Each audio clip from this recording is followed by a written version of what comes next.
ਬਿਸਮਿਲ੍ਲਾਹਿਰਰਹਿਮਾਨਿਰਰਹੀਮ ਗੁਰਕੋ village ਵਿੱਚ ਭਰਾਵਾਂ ਨੂੰ ਖੁਸ਼ ਆਮਦੀਦ ਕਹਿੰਦੇ ਹਾਂ ਤੇ ਹਾਜ਼ਰ ਹਾਂ ਜੀ ਤੁਹਾਡੀ ਖਿਦਮਤ ਵਿੱਚ ਅੱਜ ਫਿਰ ਇੱਕ ਨਈ ਵੀਡੀਓ ਲੈ ਕੇ। ਵੀਡੀਓ ਦੁਬਾਰਾ ਗੁਜਰਾਤ ਮੰਡੀ ਦੀ ਬਰੋਜ਼ ਹਫਤਾ ਰਮਜ਼ਾਨ 21 ਰਮਜ਼ਾਨ ਮੁਬਾਰਕ ਹੈ ਜੀ। ਅੱਜ ਮਾਸ਼ਾਅੱਲਾ ਜੀ ਰਸ਼ ਲੱਗਿਆ ਮਾਲ ਦਾ ਤੇ ਬਹੁਤ ਹੀ ਜ਼ਿਆਦਾ ਮਾਲ ਹੈ ਇਸ ਵਾਰੀ, ਬਹੁਤ ਜ਼ਿਆਦਾ ਮਾਲ।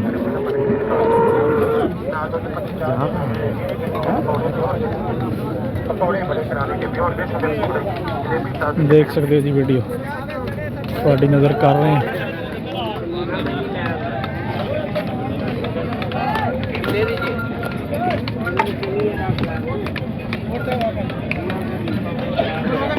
चाचू जी घर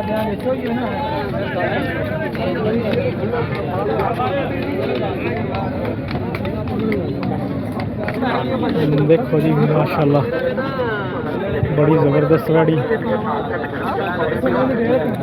दिल में बड़ी चंगी लगी है। मैं चलो वीडियो बनाई है। लाला जी की मंगते हो पैदा? ਵੇਖ ਲਓ ਲਾਲਾ ਜੀ ਨੇ ਮੂੰਹ ਵਿੱਚ ਗੀਜੇ ਕੱਲ ਦੀ ਸੂਈ ਤੇ अच्छा ਹਾਊਸ ਵਿੱਚ ਚੱਲੀ ਤੇ ਬੱਚੇ मंगते की हो पे? 4,20,000 4,20,000 रुपया भरा मांग रहा जी। मगर बच्ची हाँ जी मगर बच्ची है बड़ी सोहनी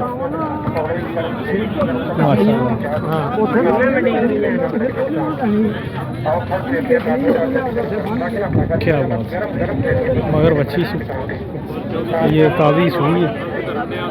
क्या बात है,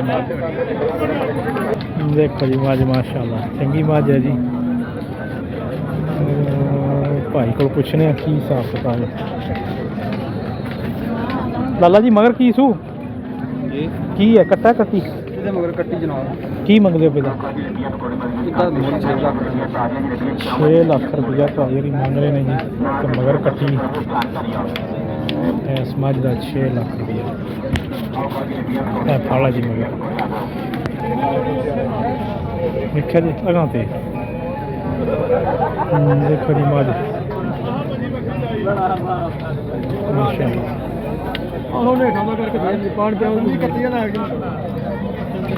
मगर भी कट्टी मज चंगी बहुत ज़्यादा। पुट्ठा मज का बड़ा है, सोनी भी मज ठीक है।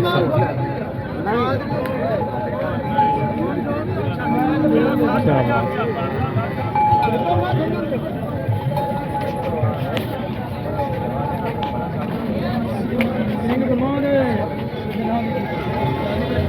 लाला जी का की मंगते हो पे?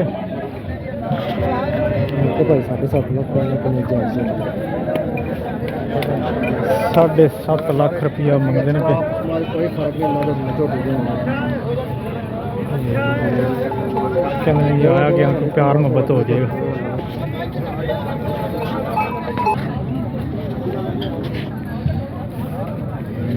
माशाल्लाह जी बड़ी अच्छी वैड़, बड़ी सोहनी लिबास से सोहनी गां,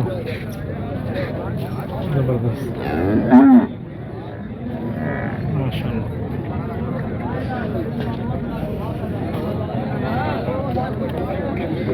अच्छा सू बच्ची बच्ची की मंगते हो पैदा? मोल तो 5.5 लाख करने साढ़े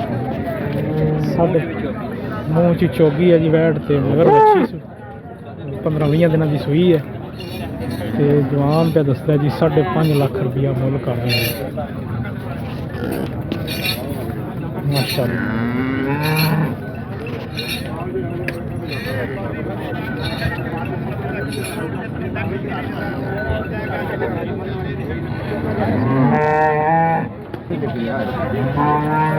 देखो जी भरावां वास्ते वीडियो लैके आए हैं। रंग बिरंगा माल है जी गुजरात मंडी विच। वीडियो चंगी लगे तो लाइक शेयर कर दो, चैनल को सबसक्राइब कर दो ताकि साड़ी भी थोड़ी हौसला अफजाई हो सके। माशाल्लाह देखो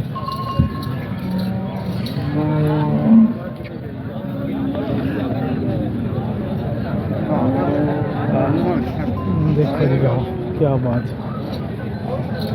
छोटियां गाँव ने छोटे रास्ते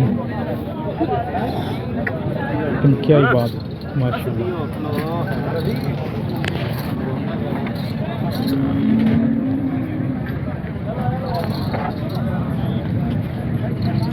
ਛੋਟੀ ਕੱਦ ਦੀਆਂ ਗਾਵਾਂ ਨੇ, ਲੇਕਿਨ ਗਾਵਾਂ ਬੜੀਆਂ ਕਮਾਲ ਦੀਆਂ।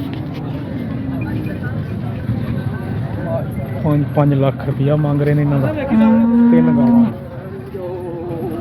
ਤਾਜ਼ੀਆਂ ਸੂਈਆਂ ਨੇ। ਇਹਦੇ ਮਗਰ ਵੱਛਾ ਹੈ, ਉਹ ਵੱਛੀ ਹੈ ਮਾਸ਼ਾਅੱਲਾ। ਇਹਦੇ ਮਗਰ ਵੀ ਵੱਛੀ ਦੇਖੋ ਜੀ, ਪੂਰੀ ਜੀ ਛੋਟੀ ਹੈ,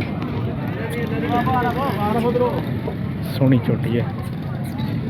5,10,000 ਰੁਪਇਆ ਭਾਈ ਜਿਹੜੀ ਮੰਗਦੇ ਨੇ। ਮਗਰ ਕੱਟਾ ਸੂ ਕੱਟਾ ਮਗਰ ਹੈ ਜੀ ਦੇ। 5,10,000 ਰੁਪਇਆ ਇਹਦੀ ਡਿਮਾਂਡ ਕਰ ਰਹੇ ਨੇ ਮਾਸ਼ਾਅੱਲਾ।